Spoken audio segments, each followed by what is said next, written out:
Hey, what's up, good people? Welcome back to the garage. It's been a while since we've been in here, but I just wanted to bring you back and give you an update on some of the things that have been happening and where we're going here in the future. So the last time I was here, I was still working on the GS 550. That bike has since been finished. I've been riding it, took it to a few shows, and been having a good time with it. It still has some quirks that need to be handled and it needs to be tuned, but for all intents and purposes, it's finished. I'll throw a couple of photos in here real quick just to kind of show you what it looks like in its final state. I'm actually editing the final video from that series as well that shows the deconstruction or disassembly of the bike, reassembly, and then I'll do some cinematic footage and add it in there as well, so you can have a good look at the bike. But it's done. It's a lot of fun, and you know, it sounds pretty good, and I've had a good time talking to people about it, so it's definitely a labor of love and worth it. Since I finished that bike, I've had a couple of customer bikes in actually, so I've done a couple of slight modifications, some electrical upgrades, and some fabrication on a couple of bikes. And then I also have this CB750 that I'm going to show you around in a little bit, which is a kind of a long-term customer, full-on custom build. He's been by a few times to check it out since I started, and he likes what the progress is showing. So I think it should be a good final product when it's done. In any case, I just really wanted to again welcome you all back since it's been quite a while. And so now we're going to take a look at this 750.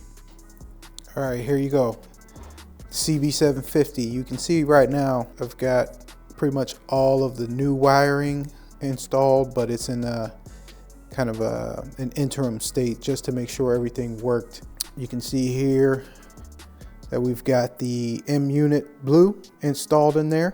It's a pretty popular unit, and it does a really good job of replacing all of your switches and relays and all that good stuff. Got the anti-gravity battery in there, and then also an integrated starter solenoid and main fuse. If you swing around to the back, you can see you've got a Radiance LED light strip at the back. That's going to do double duty as both the tail light and the stop light, and it also has turn signals in it. Speaking of turn signals, up here on the front, we have the Moto Gadget bar end turn signals. Those are pretty bright. Let's see if I could turn this thing on. Turn on Bluetooth. Should see a flash. That means we're connected. Boom. And then if we turn this baby on, Moto Gadget. You can see the idiot lights or the dash lights. If we turn on the blinker, for some reason they have green instead of a yellow indicator on the left, but whatever. You can see here, these are pretty bright. And you can see them from both the front and the back, so that's pretty cool. Turn that off.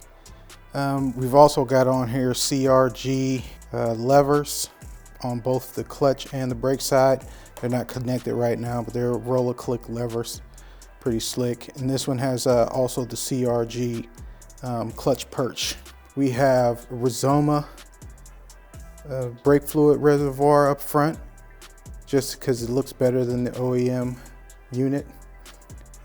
So that's not the final location of it, just kind of got it up there for right now. Yeah, so that's pretty slick setup right there. We've got the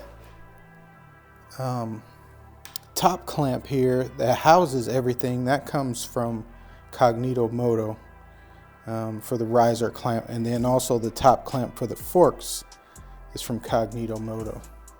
So they do a good job. Let's go ahead and turn that off. Double tap and then it powers off. If I swing around to the front, you can see also we have the Yamaha R1 front end in there. So we swapped out the OEM suspension and put the Yamaha front end in there. You can see here I've got a custom fabricated electrics tray. Just did that with some some mild steel and try to make it into a little bit of a shape that would fit both the battery in the box as well as all the electronics in the back. Shaved off all of the unneeded tabs from the frame, so it cleaned it up a lot. And that's pretty much it for the most part. We still got a bit of work to do here, obviously. It's gonna get repainted and we'll get the frame and everything powder coated, so it'll be a pretty clean job once we're all done.